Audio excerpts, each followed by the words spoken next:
Last week, CBS News Honchet, Barry the Story Weiss, killed a piece on those prisoners, illegally flown to that horrible sea-caught prison in El Salvador. Well, it seems this week she may well have done it again. Welcome to Occupy, Democrats, and please lean on that subscribe button so that we can continue to hold the feet and especially the cankles of those in power to the fire of truth. We must not confuse dissent with disloyalty. We must remember always that accusation is not proof, and that conviction depends upon evidence and due process of law. We will not walk in fear one of another.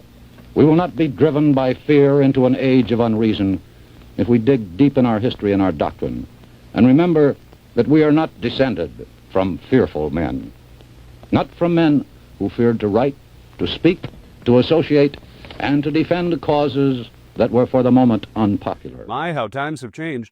Well, it is certainly a new world over at BlackRock and BlackRock adjacent as Barry Weiss reshapes the once venerable network into something more like this. A lot has changed since the first person sat in this chair, but for me, the biggest difference is people do not trust us like they used to.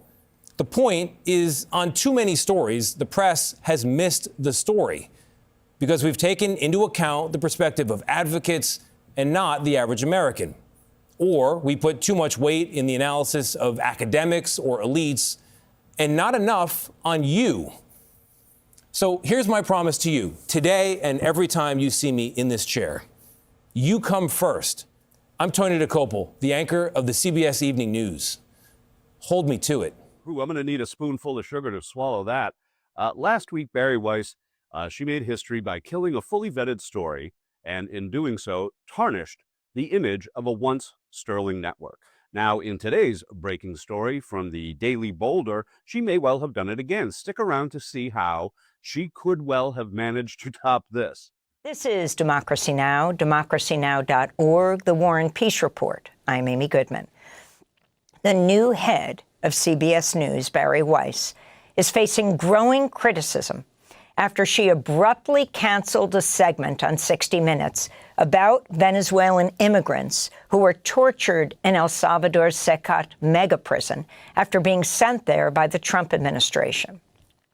CBS announced the segment had been pulled 3 hours before the broadcast Sunday, after Weiss requested multiple changes and reportedly urged 60 Minutes to include an interview with Trump advisor Stephen Miller, who has orchestrated Trump's immigration crackdown. On Monday, Weiss told colleagues at CBS, "I held that story because it wasn't ready," unquote. CBS correspondent Sharon Alfonsi, who reported the segment, wrote an internal note criticizing the decision. She noted that her team had requested comment from the White House, the State Department, and the Department of Homeland Security. Alfonsi wrote, quote, "If the administration's refusal to participate becomes a valid reason to spike a story, we have effectively handed them a kill switch for any reporting they find inconvenient," unquote. Just got to love Amy Goodman. They do some great reporting over there at Democracy Now!, unlike the Hack House, now known as 60 Minutes. So here's our breaking story today. It comes from the Daily Boulder. CBS folds again, cancels 60 Minutes segment on Epstein cover-up after DOJ pressure.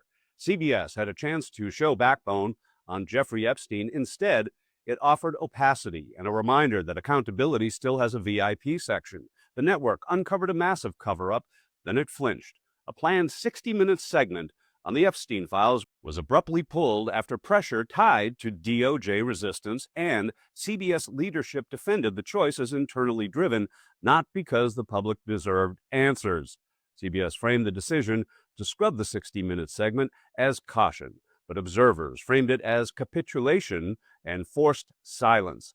The network's editor-in-chief publicly defended the choice, pointing to editorial and legal reviews that conveniently aligned with the DOJ's lack of cooperation. When a flagship news program backs away from digging into documents that expose how Epstein's network operated and with whom, it sends a message some facts are too inconvenient to broadcast. This isn't about conspiracy, it's about incentives. Epstein's network intersected with politics, finance, academia, and media. Full transparency is disruptive. It creates liabilities, so the system defaults to containment. The DOJ's posture sends a clear message: the powerful get a pass on crime. And when major outlets fold at the first sight of pushback, it reinforces that message. Why this still matters? Epstein is dead. The machinery that enabled him is not. Every delayed document and pulled segment teaches the same lesson. Accountability has a ceiling. The public doesn't need lurid details, it needs clarity. Who failed, who protected them, and why consequences remain so unevenly distributed. The refusal to answer those questions isn't neutral, it's a choice, one that preserves trust among elites while eroding it everywhere else. So reports the Daily Boulder. Well, Jagger, if that's correct, then the pattern of turning CBS into simply BS is becoming more apparent with every tick of the clock.